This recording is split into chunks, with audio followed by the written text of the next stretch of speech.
Olá, meus alunos dos terceiros anos, sejam todos bem-vindos a mais uma aula de Educação Física. Hoje, o tema abordado vai ser futebol de campo, né? Um tema bastante, vamos dizer assim, importante, né? Que a maioria gosta. E, em compensação, um tema bastante complexo, que é o futebol de campo. Espero que vocês gostem da nossa aula de hoje. Espero que vocês estejam bem, tá? Meus alunos dos terceiros anos.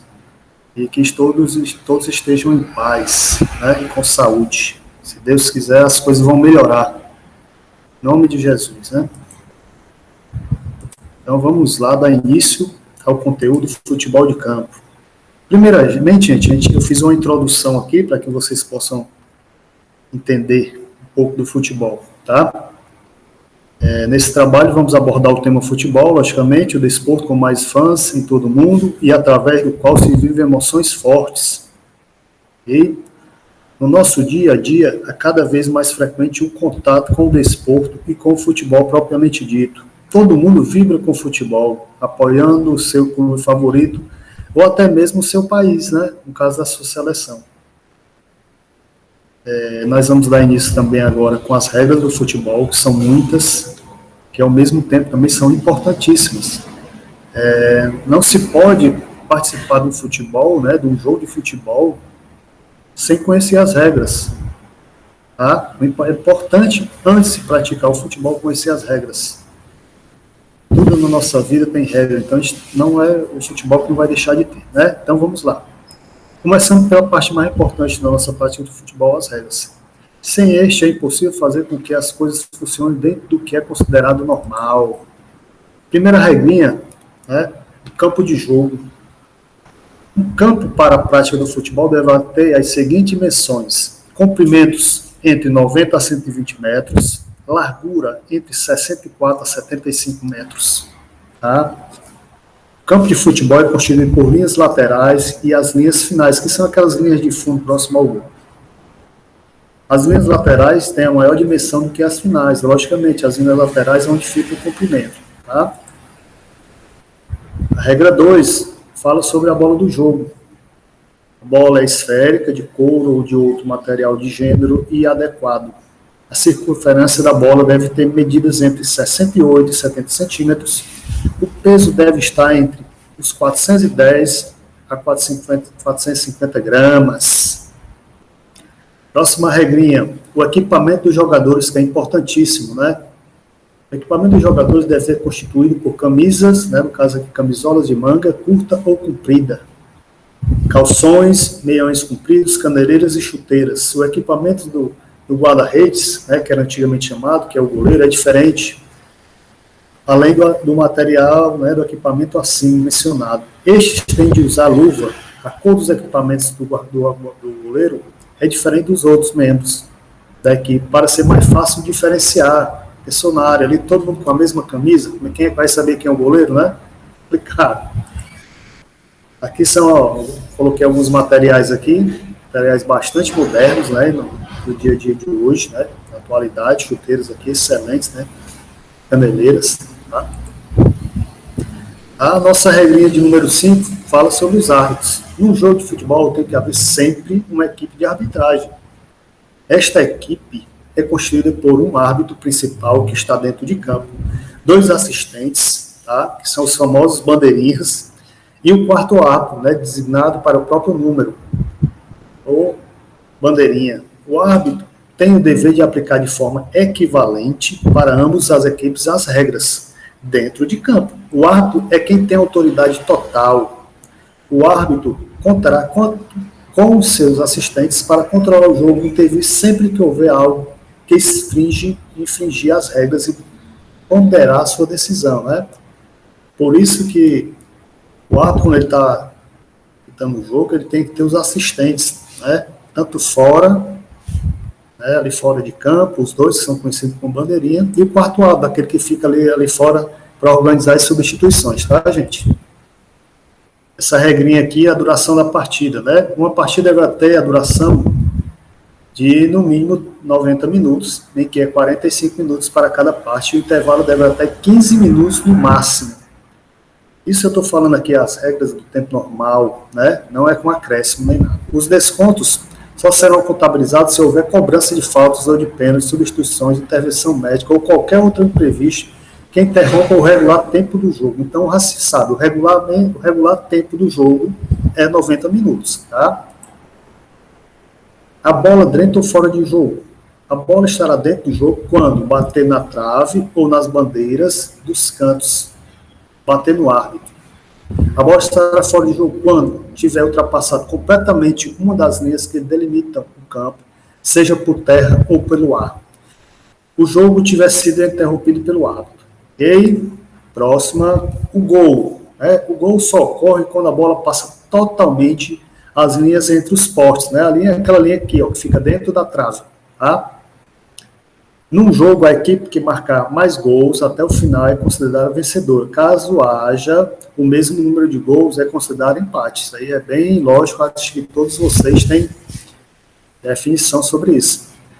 Faltas e condutas irregulares. A falta é uma situação onde o jogador ou o técnico viola alguma regra. O árbitro poderá aceitar a falta ou não. Se não aceitar, tem as seguintes opções. Vamos ver quais são elas. Faltas e condutas irregulares, continuação, né, no caso. Livre direto, né?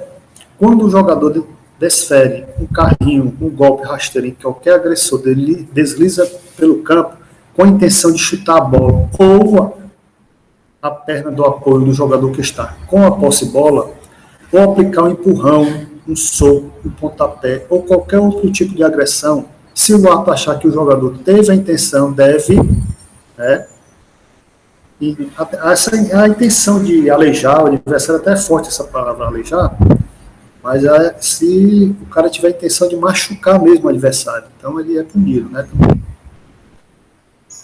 Aí a continuação, né? Aí eu falei do direto, livre direto, agora do livre indireto. Faltas e condutas irregulares. É marcado sempre que um jogador assume uma conduta antidesportiva, como impedir o progresso do adversário, segurar a bola com as mãos por mais de 6 segundos, no caso o goleiro, né, que é o guarda, entre outros, tá? Sanções disciplinares, né? Essas sanções são as punições, né, no caso, né? Um jogador será punido com o cartão amarelo se agredir um jogador de equipe adversária ou discutir ou com o árbitro. Se o mesmo jogador levar 2 cartões amarelos na mesma partida, automaticamente levará um vermelho e é expulso do jogo. Mas se o árbitro achar necessário, pode aplicar um cartão vermelho em vez do segundo amarelo. E até mesmo sem que nenhum cartão amarelo tenha sido aplicado. Aqui, gente, vai depender muito da situação que o árbitro perceber de que forma foi essa agressão, tá? Se a agressão foi mais leve, ele pode dar o cartão e futuramente, se precisar dar outro, e aí por sim o vermelho. Se ele achar, né, se ele fizer essa interpretação de que o adversário fez uma falta muito forte, com intenção mesmo realmente de machucar o outro atleta do outro time, ele pode direcionar automaticamente direto o cartão vermelho. Ok?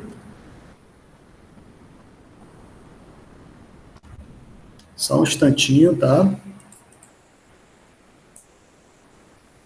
Isso acontece.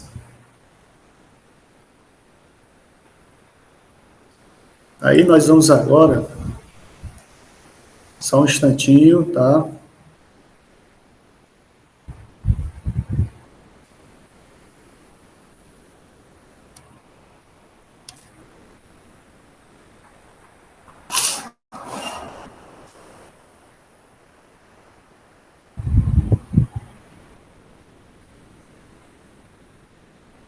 Só um pouquinho de paciência, tá, gente? É porque eu passei um pouco aqui dos slides e estou retornando, mas vai dar certo, tá? Se quiser aqui, a gente consegue finalizar bem essa questão aqui do conteúdo do futebol, tá? Só um instantinho. Vamos falar agora, tá? Já das posições em campo. Nesse trabalho referimos também às posições que os jogadores ocupam em campo e também as suas funções. Por exemplo, eu vou falar aqui das posições 4-4-2, original, tá? Um exemplo. Primeiramente, o guarda-redes no futebol obedece às regras diferentes dos outros jogadores, né? No caso aqui, o goleiro, né, antigamente chamado de guarda-redes.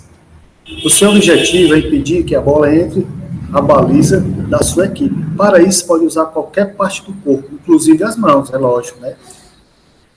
O que é proibido aos outros jogadores, mas este uso é restrito a uma área marcada em torno da baliza, no caso, a sua área, tá?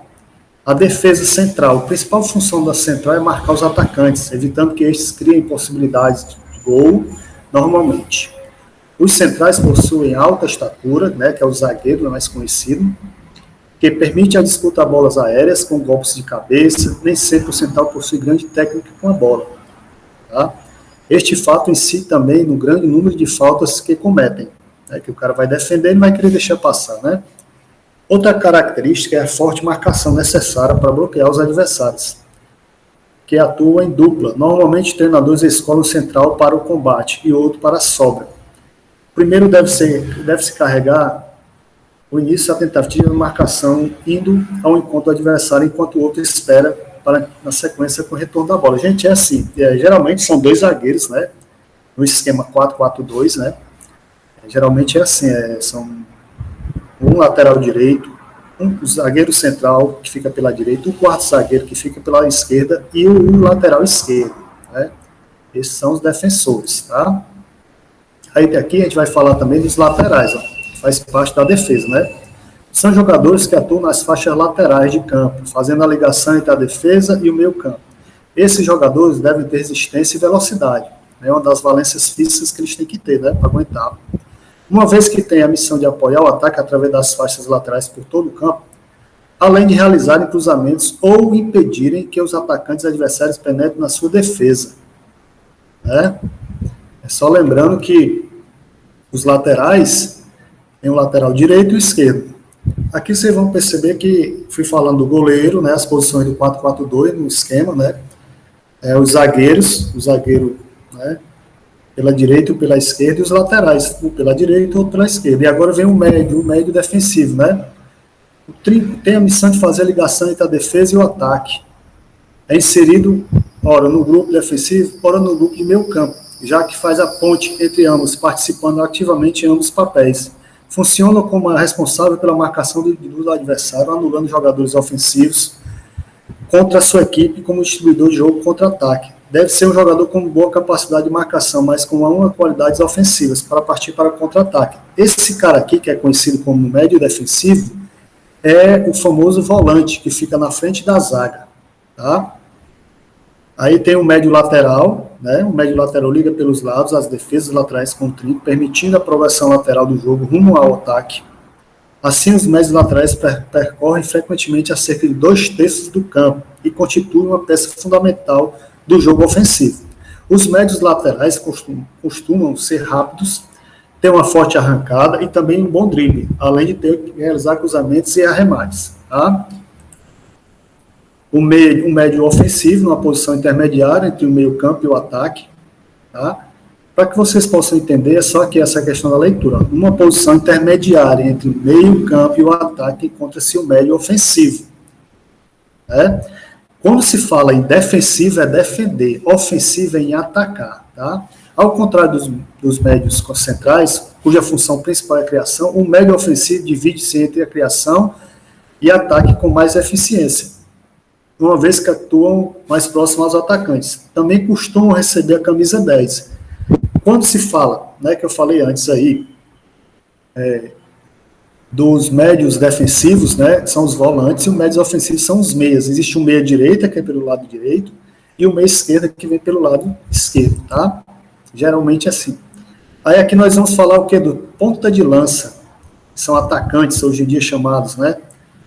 Podem ir pelas pontas, tanto pela direita como pela esquerda, né? Vamos lá. Os pontas de lança tipicamente manipulam e culminam a jogada. São avançados que movem-se pelo campo, buscam possibilidades de penetrar a defesa adversária, no caso, né? Tem como característica a velocidade, o domínio de bola, o drible, o passe, a finalização e também o cruzamento. Apesar de que em muitos casos, né, são raros os jogadores que dominam todos esses aspectos. essas questões aqui técnicas, né, e físicas, né, não é todo mundo que sabe fazer isso aqui não, né? No caso aqui a velocidade, o domínio de bola, o drible, o passe, porque o cara correr em velocidade e driblar ao mesmo tempo é muito complicado. Então tem que treinar muito, nem todos têm essa habilidade. Aí qual é a conclusão dessa aula? Né? Aprendemos nesse trabalho mais coisas do futebol do que já sabíamos. Também aprendemos que o futebol é um desporto para todos e que é um desporto de convívio, né? Eu espero que vocês tenham gostado, tá certo? Deus abençoe todos vocês e até a próxima, ok? Até mais, um abraço a todos.